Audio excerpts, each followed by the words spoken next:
Holidays-nale, adu namma GT Holidays da. GT Holidays, South India's #1 travel brand. You know you are special when you're with GT Holidays. Nemathi Property Management. Contact 7667008999. வீடு முழுக்க set வீடு முழுக்க சோதனை. வீடு முழுக்கன்னா 2 bedroom, 2 பெட்ரூமே தலைகீழா புரட்டி போட்டிருக்காங்க. என்னென்ன பொருட்கள்லாம் இது 2 பெட்ரூம் ஃபுல்லா சோதனை பண்ணிருக்காங்க, கிச்சன் சோதனை பண்ணிருக்காங்க, பெட்ரூம்ல பெட்டை எடுத்து பெட்டு கீழே சோதனை பண்ணிருக்காங்க. எல்லா சோதனையும் முடிஞ்சதுக்கு அப்புறம் வந்து ஒரு 7 துப்பாக்கிகள் எடுத்திருக்காங்க.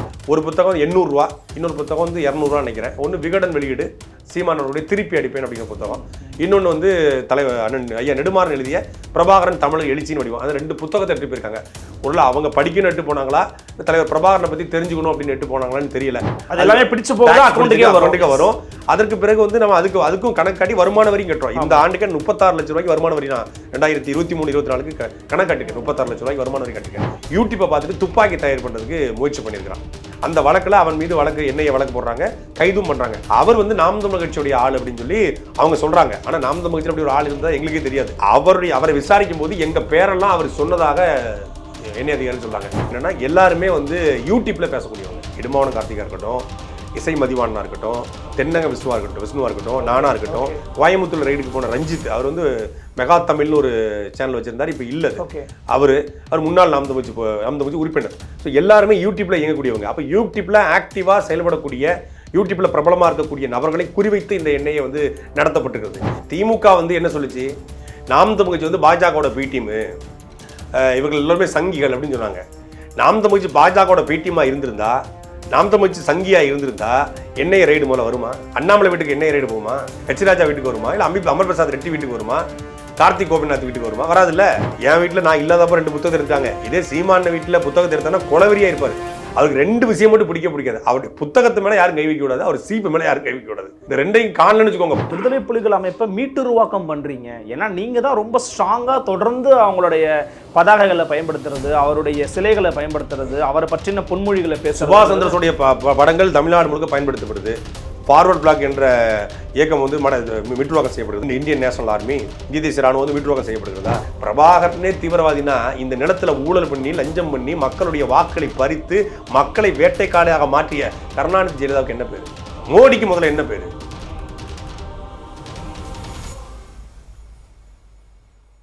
ஃபோர்த் ஸ்டேட் தமிழ் நேயர்களுக்கு வணக்கம். இன்று நமது பெருதினும் பெருதுகள் நிகழ்ச்சியில் நம்முடன் இணைந்திருக்கிறார் நாம் தமிழர் கட்சியினுடைய கொள்கை பரப்பு செயலாளர், சாட்டை வலையொலி நிறுவனர், மரியாதைக்குரிய சாட்டை திருமுருகன் அவர்கள். வணக்கம். வணக்கம். எப்படி இருக்கீங்க? நல்லா இருக்கு. மிக்க மகிழ்ச்சி.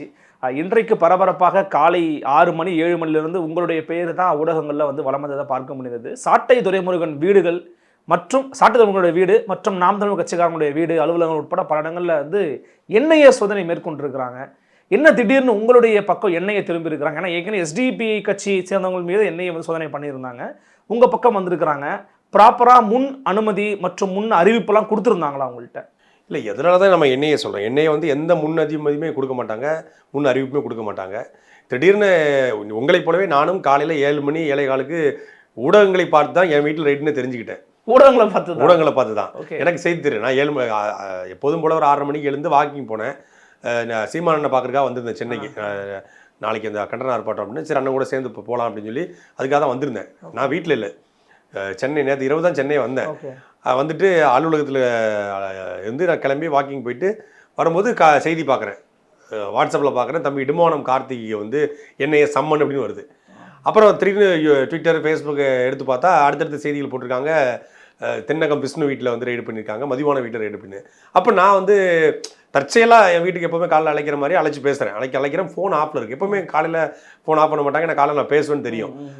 பிள்ளைங்க ஸ்கூலுக்கு கிளம்பிட்டு இருப்பாங்க. எனக்கு அப்போ 2-3 தடவை கால் பண்ணி பார்த்தா சுவிட்ச் ஆஃபில் வருது. வாட்ஸ்அப்பில் மெசேஜ் அனுப்புகிறேன், மெசேஜ் போகலை. அப்போ எனக்கு டவுட் ஆச்சு, ஏன் இப்போ ஆஃப் பண்ண மாட்டாங்களே அப்படின்னு சொல்லிட்டு பாக்கியானனை கூப்பிட்டு பேசுகிறேன். அப்போ பாக்கியானன் என்ன சொல்கிறாங்கன்னா, அந்த மாதிரி உன் வீட்லேயும் ரைடுன்னு சொல்கிறாங்கப்பா அப்படின்னு சொல்கிறாங்க. ஆனால் எனக்கு டவுட்டாக இருக்குன்னா ஃபோன் சுவிட்ச் ஆஃபில் இருக்குது, மனைவியோட ஃபோன் அப்படின்னோடனே அப்போது நான் கட்சிக்கார ஒருத்தர் அனுப்பி என்னென்னு பாருங்கன்னா, அப்போ வீட்டில் ஒரு 15 காவலர்கள் நிற்கிறாங்க, போலீஸ் நிற்கிறாங்க, வெளியே ஃபோர்ஸ் போட்டிருக்காங்க அப்படின்றாங்க. அப்போ ஒவ்வொருத்தருக்கா கூப்பிட்டு என்ன சரி வீட்டில் ஃபோனையாவது கொடுங்க, நான் போய் பேசுகிறேன். நான் வந்து நடக்குதுன்னு தெரியும், எதுக்காக வந்திருக்காங்க, என்ன வழக்கு எதுவுமே தெரியல. திடீர்னு வந்திருக்காங்க. அப்போ நம்ம எல்லா வழக்குமே வந்து தமிழ்நாடு அரசு போட்ட வழக்கு தான். நமக்கு 11 வழக்கு இருக்குது. தமிழ்நாடு அரசு யூடியூப்ல பேசுனதுக்காக மேடையில் பேசுகிற வழக்கு, மற்றபடி வேற எந்த வழக்குமே இல்லையே. அப்போ எதுக்கு திடீர்னு சம்மந்தம் இல்லாமல் வந்திருக்காங்க, ஒரு என்கொயரி கூட இது வரைக்கும் கூட்டது இல்லையே, என்ஐஏ சம்மந்தமா அப்படின்னு சொல்லி என்னென்னு தெரியாமல் யாருமே ஃபோனை வாங்க மாட்டாங்க, வீட்டுக்குள்ளேயே அனுமதிக்க மாட்டாங்க அப்படின்றாங்க. அப்போ கட்சியில் குமரையான ஒரு பொறுப்பாளர் இருக்காரு, திருச்சி மேற்கு தொகுதி பொறுப்பாளர். அவர் வந்து இப்போ வீட்டில் மனைவி என்ன பண்ணிட்டு இருக்காங்கன்னா, அவங்க ஸ்ட்ராங்காக தான் இருக்காங்க, பேசிக்கிட்டு இருக்காங்கன்னு ஏதோ டைப் பண்ணிக்கிட்டு இருக்காங்க, வீடு முழுக்க சர்ச்சிங் நடந்துகிட்டு இருக்கு அப்படின்றாங்க. அப்புறம் 8:45 இது 8:45 சரியாக அந்த இது முடிச்சாங்க. சோதனை முடிஞ்ச பிறகு மனைவி அழைப்பில் வந்தாங்க. அப்போ என்ன நடந்துச்சுன்னு கேட்கும்போது காலையில் 6 மணிக்கு வந்திருக்காங்க. காலையில் 6 மணிக்கு கதவை திறந்துருக்காங்க. அவங்க 5:30 வந்துட்டாங்களாம். 5:00 வீட்டில் பெல் வந்து ஆஃப் பண்ணி வச்சிருப்பேன். ஏன்னா குழந்தைங்க இருக்கிறதுனால அடிச்சடிச்சு விளையாண்டுட்டு இருப்பான்னு சொல்லி பெல்லோட அந்த ஒயரை கட் பண்ணி வச்சிட்டேன். அதனால் ஹாலிங் பெல்லு கேட்கல. அப்போ 5:30 அவங்க கதவை தட்டிருப்பாங்க போல இருக்கு. இவங்க எந்திக்கல. 6 மணிக்கு எழுந்து வந்து கதவை திறந்து திறந்த உடனே 15 பேர் இருக்காங்க. என்னென்னு கேட்டோம், நாங்கள் எண்ணெய் அதிகாரிகள் சோதனைக்காக வந்திருக்கோம், ஜஸ்ட் என்கொயரி தான் அப்படின்னு இருக்காங்க. நீங்கள் எதுவாக இருந்தாலும் வந்து அவருக்கு ஃபோன் பண்ணுங்க, அவர் சென்னையில் தான் இருக்காரு அப்படின்னு அவங்க சொல்லியிருக்காங்க. இல்லை நீங்கள் ஹவுஸ் சர்ச் நாங்கள் பண்ணணும், நீங்கள் ஒத்துழைங்க அப்படின்னு இருக்காங்க. சரி வாங்க அப்படின்னு சொல்லிட்டு இது பண்ணி, அப்புறம் வீட்டுக்கு மட்டும் ஃபோன் பண்ணி சொல்கிறேன், எங்கள் அப்பாவுக்கு மட்டும் அப்படின்னு சொல்லியிருக்காங்க. நான் அட்வொகேட்டுக்கு யாரும் சொல்லுங்கள், அப்பாவுக்கு மட்டும் சொல்லணும், இல்லை யாருக்கும் சொல்லக்கூடாதுன்னு சொல்லி ஃபோனை வாங்கி ஃப்ளைட் மோடில் போட்டு வச்சிட்டாங்களாம். நீங்கள் உட்காருங்கன்னு சொல்லிட்டு வீடு முழுக்க சர்ச், வீடு முழுக்க சோதனை. வீடு முழுக்கன்னா 2 பெட்ரூமு, 2 பெட்ரூமே தலைகீழாக புரட்டி போட்டிருக்காங்க. என்னென்ன பொருட்கள்லாம் 2 பெட்ரூம் ஃபுல்லாக சோதனை பண்ணியிருக்காங்க, கிச்சன் சோதனை பண்ணியிருக்காங்க, பெட்ரூமில் பெட்டை எடுத்து பெட்டு கீழே சோதனை பண்ணியிருக்காங்க. எல்லா சோதனையும் முடிஞ்சதுக்கப்புறம் வந்து ஒரு 7 துப்பாக்கிகள் எடுத்திருக்காங்க. துப்பாக்கிகள் 7 துப்பாக்கிகள். அது எடுத்தோடனே என் பையன் வந்து அடம்பிடிச்சிட்டானா, நான் தரவே மாட்டேன் அப்படின்னு அடம்பிடிச்சிருக்கேன். 7மே அவனோடது. நான் அந்த ஆமாம் இது விஆர் மாலில் பொங்கலுக்காக வாங்கி கொடுத்தேன். அவனுக்கு துப்பாக்கி ரொம்ப பிடிக்கும். ஓகே. குட்டி குட்டி துப்பாக்கி 150 ரூபா, 120 ரூபா, 250 ரூபா, அது மாதிரி துப்பாக்கி.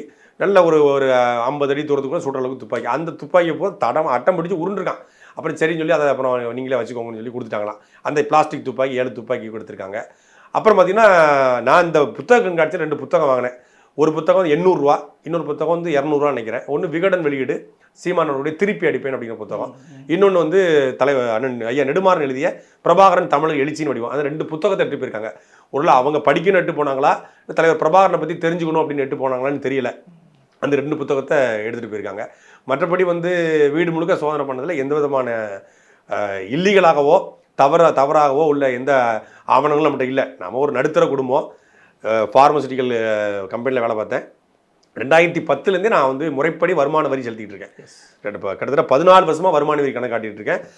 எந்த பணமும் நம்ம அக்கௌண்ட்டில் தான் வாங்குறோம். அதாவது யூடியூப்ல வர வருமானம் உங்களுக்கு தெரியும், அது லீகலாக அக்கௌண்ட்டில் வரும். ஜிஎஸ்டி பிடிச்சிருவாங்க, அது எல்லாமே பிடிச்சு போக அக்கௌண்ட்டுக்கே வரும்.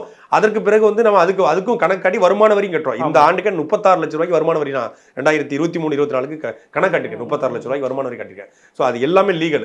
கட்சிக்கு பணம் கொடுத்தா கூட கட்சியுடைய அக்கௌண்ட்டில் ப்ராப்பராக கொடுப்பேன். அது மாதிரி நமக்கு வெளிநாட்டில் உள்ளவங்க வந்து நம்ம மேலே உள்ள அன்புல வெள்ள நிவாரணத்துக்கு வந்து ஒரு 5000 10,000 கொடுத்தாங்க. அதுவும் அக்கௌண்ட்டில் வாங்கி அக்கௌண்ட்டில் தான் நம்ம வெள்ள நிவாரணம் கொடுத்துருக்கோம். மற்றபடி இல்லீகலான எந்த பணத்துக்கும் நம்மக்கிட்ட வேலை கிடையாது. அப்போ அவங்களே ஃபுல்லாக பார்த்துட்டு ப்ராப்பராக பக்காவாக இருக்குது, இருந்தாலும் 7ஆம் தேதி விசாரணைக்கு வர சொல்லுங்கன்னு சொல்லி ஒரு சம்மன் கொடுத்துருக்காங்க. இந்த விசாரணை எதற்காக அப்படின்னு அந்த அதிகாரிகள் சொன்னது என்னன்னா, 2022 ஓமலூரில் ஒரு பையன் யூடியூப்பை பார்த்துட்டு துப்பாக்கி தயார் பண்ணுறதுக்கு முயற்சி பண்ணியிருக்கிறான்.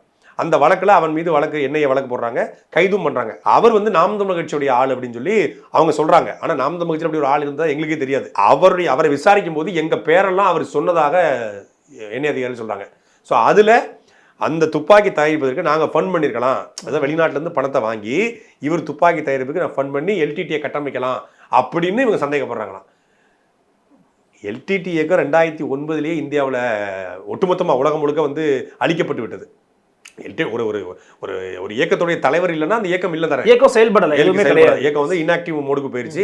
மொத்தமாக அழிச்சாச்சு. 50,000 பேரை கொண்டாச்சு, 1.5 லட்சம் மக்களை கொண்டாச்சு, முடிஞ்சிருச்சு. இந்தியாவும் அறிவிச்சிருச்சு, உலகம் அறிவிச்சிருச்சு, சிங்களமும் அறிவிச்சிருச்சு எல்டிடி இல்லை அப்படின்னு.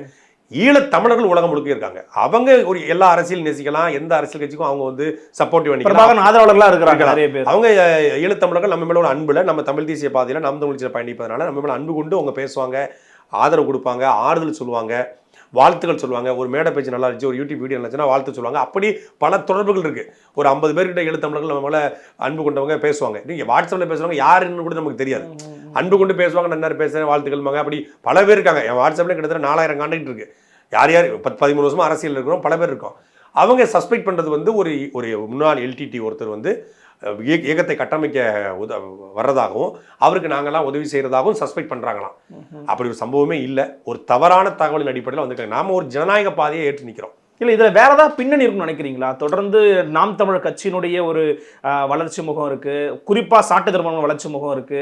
அப்ப இதெல்லாம் பார்க்கறவங்க இதுல ஏதோ ஒரு விஷயம் பண்றாங்க நினைக்கிறீங்க. என்னையே ரைடு போன எல்லாருக்கும் ஒரு லிங்க் இருக்கு. என்னன்னா எல்லாருமே வந்து யூடியூப்ல பேசக்கூடியவங்க. இடுமாவனம் கார்த்திகா இருக்கட்டும், இசை மதிவானா இருக்கட்டும், தென்னக விஷ்ணுவா இருக்கட்டும், நானா இருக்கட்டும், கோயம்புத்தூர் ரைடுக்கு போன ரஞ்சித், அவர் வந்து மெகா தமிழ்னு ஒரு சேனல் வச்சிருந்தார், இப்போ இல்லை.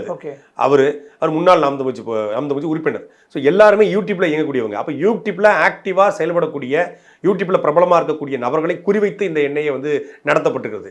என்ஐஏ என்பது தீவிரவாத நடவடிக்கை, பயங்கரவாத நடவடிக்கை. அது மூலமாக இந்தியாவுக்கும், இந்தியாவுடைய ஒருமைப்பாட்டுக்கும், இறையாண்மைக்கும் கேடு விளைவிக்கிறவங்கள தடை செய்வாங்க, இல்லை கைது பண்ணுவாங்க. அப்படி நாம் ஏதாவது பண்ணியிருக்கோமா? எந்த 13 ஆண்டு காலமாக தேர்தல் அரசியலை பயணிக்கிறோம். சொல்லப்போனால் இந்த 6 மாத காலம் மக்கள் கூட நாங்கள் தினம் மக்கள் சந்திப்பு அண்ணன் சீமானுடைய பயணிச்சுக்கிறோம். இவங்க சொல்ற சம்பந்தப்பட்ட வழக்கு காலகட்டத்தில் நான் ஜெயிலில் இருந்தேன். 2022 ஓமலூர் வழக்குன்னு சொல்றாங்க இல்லையா, அப்போ நான் ஜெயிலில் இருக்கேன். ஜெயிலேருந்து வெளியே வரும்போது தான் இந்த வழக்கை அவர் மேலே போடப்படுது. 1 வருஷம் நான் ஜெயிலு குண்ட சட்டத்தில் சிறையில் இருக்கேன். அப்போ தான் அந்த எஃப்ஐஆரே போடப்பட்டிருக்கு. 2022 ஜூலை இறுதியில் தான் நான் வெளிவந்து நான் கண்டிஷன் பெயில் கையெழுத்து. அதுக்கப்புறம் முழுக்க தினம் மக்கள்கிட்ட இருக்கும். நம்மளுடைய அக்கௌண்ட் வெளிப்படைத்தன்மையோடு இருக்குது, ஐடி கட்டப்பட்டிருக்கும். அப்போ எந்த இடத்துல நம்ம சஸ்பெக்டுக்குன்னே தெரியல. அப்போ இது வந்து முழுக்க ஒரு அச்சுறுத்துவதற்காக, பயமுறுத்துவதற்காக, தேர்தல் நேரத்தில் வந்து நாம் தமிழ்ச்சி மீதான பிம்பத்தை குலைப்பதற்காக இவங்கெல்லாம் பயங்கரவாதிகள், தீவிரவாதிகள் அப்படின்னு காட்டுவதற்காக ஒரு முயற்சியாக தான் நான் இதை பார்க்குறேன். இல்லை, தொடர்ந்து இப்போ விடுதலை புலிகள் அமைப்பை வந்து நீங்கள் தொடர்ந்து ஆதரிக்கிறீங்க. எல்லா இடங்கள்லையும் போகிற இடங்கள்லாம் பிரபாகரனுடைய பேனர்களை வைக்கிறது, என் தலைவன் பிரபாகரன், எங்கள் தலைவர் பிரபாகரன் பேசுறது, இதை முடக்கணும் அப்படிங்கிறதுக்காக தான் அதை பண்ணுறாங்கன்ற ஒரு பேச்சு இருக்குது. இதில் திமுக மீது வந்து வேண்டுமென்றே இந்த நேரத்தில் நாம் தமிழர் சந்தேகப்படுவாங்க, ஆனால் எங்களுக்கு இதுக்கு சம்பந்தமே கிடையாது அப்படின்னு அவங்களே சில பேர் பேசுகிறாங்க. இது எப்படி பார்க்குறீங்க? திமுக மேலே நாங்கள் சந்தேகப்படுறத விட திமுக வந்து என்ன சொல்லிச்சு, நாம் தமிழ் வந்து பாஜகவோட பி டீமு, இவர்கள் எல்லோருமே சங்கிகள் அப்படின்னு சொன்னாங்க. நாம் தமிழ் பாஜகவோட பி டீமாக இருந்திருந்தா, நாம் தமிழ் சங்கியாக இருந்திருந்தா என்ஐஏ ரைடு மூலம் வருமா? அண்ணாமலை வீட்டுக்கு என்ஐஏ ரைடு போகுமா? ஹெச் ராஜா வீட்டுக்கு வருமா? இல்லை அமர் பிரசாத் ரெட்டி வீட்டுக்கு வருமா? கார்த்திக் கோபிநாத் வீட்டுக்கு வருமா? வராதுல்ல. அவங்க பாஜக காரங்க, அவங்க வீட்டுக்கு வராது. அதே போல எப்படி வந்து அப்படி நான் எங்களுடைய வீட்டுக்கு ரைடுக்கு வருதுன்னா, அண்ணன் சீமானவர் சொன்னது போல நாங்கள் சரியான பாதையில் நாங்கள் வந்து சென்று கொண்டிருக்கிறோம். நாங்கள் சரியான பாதையில் போக போய் தான் என்ஐஏவை வைத்து ஒரு பயமுறுத்தலாம், ஒரு அச்சுறுத்தலாம். இன்னொன்று வந்து பாஜகவுக்கு கருத்தியல் ரீதியாக தமிழ்நாட்டினுடைய எதிரியாருன்னு கேட்டிங்கன்னா நாம் தமிழ் கட்சி தான். திமுக பொறுத்தவரை அரசியல் எதிரி தான். அவங்க என்னைக்கு வேணாலும் காம்ப்ரமைஸ் ஆகிக்குவாங்க, என்னைக்கு வேணாலும் வந்து பாஜக கூட கூட்டணி வைப்பான வாய்ப்பு இருக்கு. ஆனால் தத்துவ ரீதியாக, கோட்பாட்டு ரீதியாக, சித்தாந்த ரீதியான எதிரி யாருன்னு கேட்டிங்கன்னா தமிழ் தேசியம் தான் அவங்களுடைய முதல் எதிரி. இந்த என்ஐஏ கொண்டு வரும் பொழுது அமித்ஷா அவர்கள் சொன்னது, இது இஸ்லாமியர்களுக்காகவும் தமிழர்களுக்காகவும் தான் கொண்டு வரப்படுகிறது, தமிழர்கள் எல்டிடிக்காக தான் கொண்டு வரப்படுது.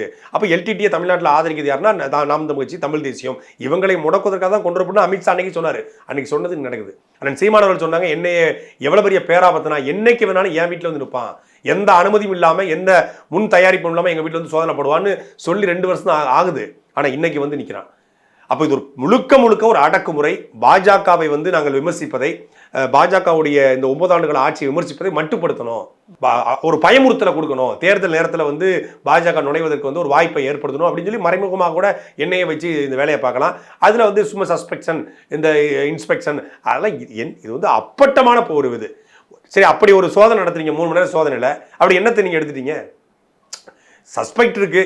நாங்கள் அந்த ஒரு வீட்டில் தான் 6 வருஷமா இருக்கேன், எங்கே கொண்டு எதை ஒழிச்சு வச்சிட முடியும்? இப்போ நாங்கள் பொது வழியில் நடமாடிட்டு நக்சலைட் கிடையாது, தலைமறைவு வாழ்க்கை வாழலையே, காட்டுக்குள்ளே பதுங்கிருக்கலையே, தினம் மேடை, தினம் ஆர்ப்பாட்டம். நாளைக்கு திருச்சியில் ஆர்ப்பாட்டம். மக்கள் முன்னாடி நிற்கிற ஒருத்தர் வந்து எப்படி வந்து எல்லாத்தையும் மறைக்க முடியும்? அப்போ அது இன்னொன்று என்ஐஏ ரைடு வருது, பயந்து போய் நாங்கள் வந்து தலைமறைவு ஆகலையே, ஐயோ என்ஐஏ வந்துருச்சு அப்படின்னு சொல்லி. நான் என்ஐஏ வந்து என் வீட்டுக்கு தொடர்ச்சியாக வீட்டுக்கு அடிச்சு தான் இருந்தேன், எல்லாத்தையும் கூட போக சொன்னேன். பயனில்லை, நான் உடனே திருச்சி கிளம்பணும்னு நினச்சிருக்கேன், உங்களை பார்க்கறதுக்காக தான் இருந்தேன், இல்லைன்னா திருச்சி கிளம்பி போகிறது தான். அப்போது நாங்கள் பயந்தோ நடுங்கிய போல இது வரைக்கும் 11 வழக்கு போட்டிருக்கு. 11 வழக்குமே நான் வந்து சட்ட ரீதியாக எதிர்கொண்டிருக்கோம், ஜனநாயக ரீதியாக எதிர்கொண்டிருக்கோம். குண்டாஸ் போடப்பட்டது, குண்டாசையும் எதிர்கொண்டோம். அண்ணன் சீமான் மீது போடப்பட்ட வழக்கையும் சட்ட ரீதியாக எதிர்கொண்டோம். இன்றைக்கும் உடனடியாக எங்களுடைய மூத்த வழக்கறிஞர் சேவியர் பெலிக்ஸ் அவர்கள், எங்களுடைய மூத்த வழக்கறிஞர் சங்கர் அவர்கள், எல்லோருமே ஸ்ரீதர் அவர்கள் எல்லோரும் இணைந்து உடனடியாக உயர்நீதிமன்றத்தில் இது வந்து முழுக்க அரசியல் ரீதியான ஒரு காழ்ப்புணர்ச்சியில் பொலிட்டிக்கல் வெண்டேட்டரில் இது பண்ணப்படுகிறது என்று நாங்கள் உயர்நீதிமன்றத்துக்கு போயிருக்கோம். இன்றைக்கு மதியம் 2 மணிக்கு அது விசாரணைக்கு வருது. முழுக்க முழுக்க நாம் தமிழ் கட்சியை முடக்குவதற்காகவும் நாம் தமிழ் கட்சி பொழிப்பாளர்களை வந்து பயமுறுத்துவதற்காகவும் எண்ணெயை வச்சு ஒரு பூச்சாண்டியை காட்டுறாங்க அப்படின்னு சொல்லி நம்ம உயர்நீதிமன்றம் போயிருக்கோம். நாம் தமிழ் கட்சியின் தலைமை ஒருங்கிணைப்பாளர் சீமான் அவர்கள் வீட்டுக்கு இவங்கெல்லாம் போகல, ஆனா இவங்க பொறுப்பாளர்கள் வீட்டு போயிருக்கிறாங்க. அப்ப இதுல ஏதோ ஒரு அரசியல் இருக்குன்னு நீங்க கருதுறீங்களா? என் வீட்டில் வந்து 2 புத்தகத்தை எட்டு போனாங்கல்ல, இது மாதிரி அண்ணன் சீமான் வீட்டில் போயிருந்தேன். என் வீட்டில் 2 புத்தகம். சீமான வீட்டுக்கு போனால் உங்களுக்கு தெரிஞ்சிருக்கும், குறைந்தபட்சம் ஒரு 2000 புத்தகங்கள் தலைவர் பற்றி, ஈழம் பற்றி, உலக அரசியல் குறித்து பல்வேறு புத்தகங்கள் இருக்கு. என் வீட்டில் நான் இல்லாதப்ப 2 புத்தகத்தை எடுத்துட்டாங்க. இதே சீமான வீட்டில் புத்தகத்தை எடுத்தானா கொலவெறியா இருப்பார். அவருக்கு 2 விஷயம் மட்டும் பிடிக்காது. அவருடைய புத்தகத்து மேலே யாரும் கை வைக்க கூடாது, அவர் சீப்பு மேலே யாரும் கை வைக்க கூடாது. இந்த 2ஐயும் காணலன்னு வச்சுக்கோங்க, அவர் அப்படியே டென்ஷன் ஆயிடுவார். சீமான வீட்டுக்கு போக முடியாம போனா ஒரு அரசியல் பதட்டம் ஏற்பட்டும், சட்டம் ஒழுங்கு பாதிக்கப்படும், அது சீமானுக்கு மிகப்பெரிய அரசியல் மைலேஜாவும் மாறிடும். அப்படிங்கிறதுனால தான் அவரை தொடாம கீழே இருக்கக்கூடிய தளபதிகளை வந்து அடிச்சு அவருக்கு ஒரு ஒரு நடுக்கத்தை ஒரு நெருக்கடியை உருவாக்கணும் அப்படின்னு நினைக்கிறாங்க. ஒருபோதும் நாங்கள் வந்து அதுக்கு பின்வாங்க போறது கிடையாது. இந்த 7ஆம் தேதி கொடுத்திருக்கிற விசாரணைக்கு அழைச்சிருக்காங்க. என்ன 7ஆம் தேதி, தம்பி இடுமான கார்த்தி 5ஆம் தேதி, தென்னங்க விஷ்ணு வந்து 8ஆம் தேதி அழைச்சிருக்காங்க. எல்லோருமே விசாரணைக்கு தயாராக இருக்கும். சீமானன்னு எங்க கூட வர்றனாரு, நானே வர்றேன்ப்பா, நீ சுத்தி ஏன்டா தானே வர்றேன், நானே வர்றேன், நானே வந்து விசாரணைக்கு ஆஜராகிறேன், என்னன்னு கேட்போம், என்னென்னு பேசுவோம் அப்படின்னு சொல்லியிருக்காங்க. இது வந்து விடுதலை புலிகள் அமைப்பை மீட்டுருவாக்கம் பண்றீங்க. ஏன்னா நீங்க தான் ரொம்ப ஸ்ட்ராங்கா தொடர்ந்து அவங்களுடைய பதாகைகளை பயன்படுத்துறது, அவருடைய சிலைகளை பயன்படுத்துறது, அவரை பற்றின பொன்மொழிகளை பேசுறது. சுபாஷ் சந்திரனுடைய படங்கள் தமிழ்நாடு முழுக்க பயன்படுத்தப்படுது. ஃபார்வர்ட் பிளாக் என்ற இயக்கம் வந்து மீட்டுருவாக்கம் செய்யப்படுகிறது. இந்தியன் நேஷனல் ஆர்மி, இந்திய தேசிய ராணுவம் வந்து மீட்டுருவாக்கம் செய்யப்படுகிறதா? இல்லை. அதே மாதிரி தான் பகத்சிங்குடைய படங்கள் வந்து இந்தியா முழுக்க பயன்படுத்தப்படுகிறது. சொல்லப்போனால் டைஃபை இயக்கங்கள் வந்து அது ஒரு குறியீடாக வச்சிருக்காங்க. அப்போ பகத்சிங்குடைய இயக்கம் வந்து இன்னைக்கு மீட்டுருவாக்கம் செய்யப்படுகிறதா? ஹிட்லருடைய படங்கள் கூட தானே உலகம் முழுக்க பல்வேறு நாடுகளில் பயன்படுத்தப்படுகிறது. ஒன்றும் தடப்படலையே. ஒசாமா பின்லேருடைய புகைப்படங்கள் பயன்படுத்தப்படுகிறது, சதாம் ஹுசேனுடைய புகைப்படங்கள் பயன்படுத்தப்படுகிறது. அப்போலாம் அந்த இயக்கங்களை மீட்டுருவாக்கம் செய்யணும்னு அர்த்தமா? ஒரு குறியீடாக தமிழ் தேசியத்துக்கு அவர் மாறி இருக்காரு. அவர் ஒரு மிகப்பெரிய கனவு கண்டாரு, தமிழர்களுக்கென்று நாடு அடைய வேண்டும் என்ற கனவு. அவர் வந்து அந்த நிலத்தில் சாதியை ஒழிச்சு ஒரு தமிழர்களாக எல்லாத்தையும் மாற்றி காட்டினாரு. அந்த தத்துவத்தை, அந்த சாரத்தை நாங்கள் எடுத்துக்கிட்டு தமிழர் நிலத்துக்கு தேவையான அரசியலை பண்றோம். இந்த நிலத்துல வாழ்ந்த எல்லோருமே தங்களுக்காக வாழ்ந்த பொழுது, தமிழ் இனத்துல பிறந்த ஒருத்தர் வந்து தமிழ் இனத்துக்காக பிறந்தார், தமிழ் இனத்துக்காக வாழ்ந்தார், தமிழ் இனத்துக்காகவே மறைந்தார் அப்படின்னு நாங்கள் நம்புறோம். இன்னும் அது உறுதி செய்யப்படலை. இருந்தார் எங்களுக்கு தலைவன், இல்லை என்றால் எங்களுக்கு இறைவன் என்ற கோட்பாட்டின் அடிப்படையில் அவரை நாங்கள் வந்து தமிழ் தேசியனுடைய ஒரு உயர்ந்த குறியீடாக, தமிழ் தேசிய தலைவராக போற்றுவதனால அவரை எங்களை நெஞ்சில சுமந்திருக்கோம். புத்தகத்திலையும் எடுத்துட்டு போயிடலாம், பதாகையில கிழிச்சுட்டு போயிடலாம், படங்கள் எடுத்து போறான். எங்கள் நெஞ்சுக்குள்ள எங்கள் தலைவர் பிரபாகரன் இருக்காரு. என் நெஞ்சையும் என் ஆட்டையும் எடுத்து அறுத்து போடுவியா? சரி, வீட்டில் புகைப்படம் எடுத்துருவீங்க, பதாகை கிழிச்சிருவீங்க, நான் என் நெஞ்சை கிழிச்சு என் சட்டையை கிழிச்சு தலைவர் பிரபாகரன் போட்டு உருவப்படம் பச்சை குத்த போறேன். அதை நீங்க எப்படி அழிப்பீங்க? எங்கள் உடல் முழுக்க சுமந்திருக்கமே. அவர் இந்த இனத்திற்காக பிறந்து தன் குடும்பத்தையே ஒரு இனத்துக்காக பலி கொடுத்த ஒரு தலைவனை கொண்டாடக்கூடாது, அவர் பேர் நீங்க உச்சரிக்க கூடாது, அவர் மேடையில பேசக்கூடாதுன்னு எவனும் தடை செய்ய முடியாது. ஆர்டிகல் 19A சொல்கிறது, கருத்து சுதந்திரத்தின் அடிப்படையில் ஒருவனுக்கு பேசுவதற்கும் எழுதுவதற்கும் வரைவதற்கும் அதை எந்த வடிவத்தில் கொடுப்பதற்கும் சுதந்திரம் இருக்கு. யாரும் இங்க வந்து இந்த இன்னாரை வந்து ஆதரிக்க கூடாது அப்படின்னு சொல்லவே முடியாது. ஏங்க, பிரபாகரனே தீவிரவாதினா இந்த நிலத்துல ஊழல் பண்ணி, லஞ்சம் பண்ணி, மக்களுடைய வாக்களை பறித்து மக்களை வேட்டைக்காலையாக மாற்றிய கருணாநிதி ஜெயலலிதாவுக்கு என்ன பேரு? மோடிக்கு முதல்ல என்ன பேரு? 9 ஆண்டு ஆட்சியில ஒட்டுமொத்தமான நாட்டின் சுடுகாடாக மாற்றி மொத்தமா தனியாருக்கு கொடுத்து அப்படி பிரபாகரன் எதுவும் பண்ணிட்டு போயிட்டாரா? அப்ப அப்படிலாம் கிடையாது. நாங்கள் தடை செய்யப்பட்ட இயக்கம் என்பதே இல்லை. ஏன் தடையை நீக்கணும்னு சொல்லி நாங்கள் போராடி கொண்டிருக்கிறோம். அது வந்து தீவிரவாத இயக்கமே இல்லை, அது ஒரு மக்கள் இயக்கம், மக்களுக்காக போராடி இயக்கம். எந்த தீவிரவாத இயக்கத்துல மக்கள் போய் சேருவான்? எந்த தீவிரவாத இயக்கத்தில் மக்கள் போய் சேர மாட்டாங்க. கிட்டத்தட்ட 50,000 பேர் மக்கள் போய் சேர்ந்திருக்காங்க, மக்கள் உதவி செஞ்சிருக்காங்க. அப்ப தீவிரவாத இயக்கம் கிடையாது. நீங்க சொல்லிட்டீங்க. காந்தியும் சுபாஷ் சந்திர போஸும் பகத்சிங்கும் கோபாலகிருஷ்ண கோகலேவும் பாலகங்காதர திலகரும் வெள்ளக்காரனுக்கு தீவிரவாதி. எங்கள் தாத்தன் வாவு சிதம்பரனாரும் முத்துராமலிங்க தேவரும் காமராஜரும் நல்லகண்ணுமும் வெள்ளக்காரனுக்கு தீவிரவாதி. எங்களுக்கு எங்கள் முன்னோர்கள். அதே போலதான் நீ உங்களுடைய பார்வையில அவர் வந்து தீவிரவாதியா இருக்கலாம், எங்களுடைய பார்வையில அவர் எங்கள் தலைவர், நாங்கள் ஆதரிக்கிறோம். ஒரு முறை தமிழக பாஜக தலைவர் அண்ணாமலை வந்து நாம் தமிழர் கட்சி குறிப்பிட்ட சில ஆண்டுகளுக்கு பிறகு காணாம போவோம், தமிழ்நாட்டில் இருக்கவே இருக்காது அப்படின்னு சொன்னாரு. நீங்களும் இப்ப பாஜக எங்களை வந்து எதிரியா பார்ப்பதற்கான ஒரு குறியீடா இதை பார்க்கலாம் தம்பி அப்படின்னு சொல்றீங்க. இப்போ அண்ணாமலை, பாஜக போன்றவர்கள் மீது உங்களுக்கு சந்தேகம் இருக்கா? பாஜக மீது எங்களுக்கு சந்தேகமா இருக்கான்னா, பாஜக தான் இதை செய்கிறது. அது வெளிப்படைத்தன்மையோடு தெரியுதுல்ல. பாஜக தான் இதை திட்டமிட்டு இந்த வேலையை செய்கிறது. எப்படியாவது தமிழ்நாட்டில், அதாவது நாம் தமிழ் கட்சி ஐடி ரேட் வர முடியாது, ஈடு ரேட் வர முடியாது. ஈடு ரேட்டுக்கு நாங்கள் ஒன்றும் செந்தில் பாலாஜியோ இல்லை வந்து பொன்முடியோ இல்லை ஜெகத் ரட்சகனோ இல்லை KKSSRோ இல்லை வந்து KN நேருவோ இல்லை ஏவா வேலுவோ இல்லை அனிதா ராதாகிருஷ்ணனோ இல்லை வந்து நாங்கள் வந்து சபரீசனோ கிடையாது. அப்போ ஈடு ரேடு கிடையாது.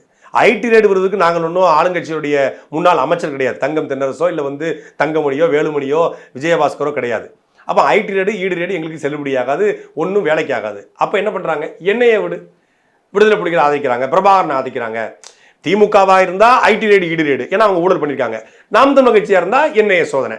அப்போ ஏதோ ஒரு வகையில் அவர்கள் இந்த அப்போ தங்களுடைய குடும்பைக்கு இவங்களை கொண்டு வரணும், ஒரு பயமுறுத்தணும், ஒரு அச்சுறுத்தணும், அதன் மூலமாக நம்மளை எதிர்க்காம ஆக்கணும், இல்லாம ஆக்கணும். எதிர்க்கலன்னா விட்டுறணும், எதிர்த்தா இல்லாம ஆக்கணும். அந்த முடிவில் தான் பாஜக இந்த வேலையை செய்கிறது அப்படிங்கிறது திட்டவட்டமாக தெரிகிறது. நிச்சயமா பல விதமான கேள்வி ரொம்ப நிதானமாக பொறுமையாக எளிமையாக உங்களுடைய விளக்கங்களை கொடுத்தீங்க. மிக்க நன்றி. நன்றி நண்பர்களே, மீண்டும் ஒரு சிறப்பு சந்திக்கலாம். நன்றி, வணக்கம்.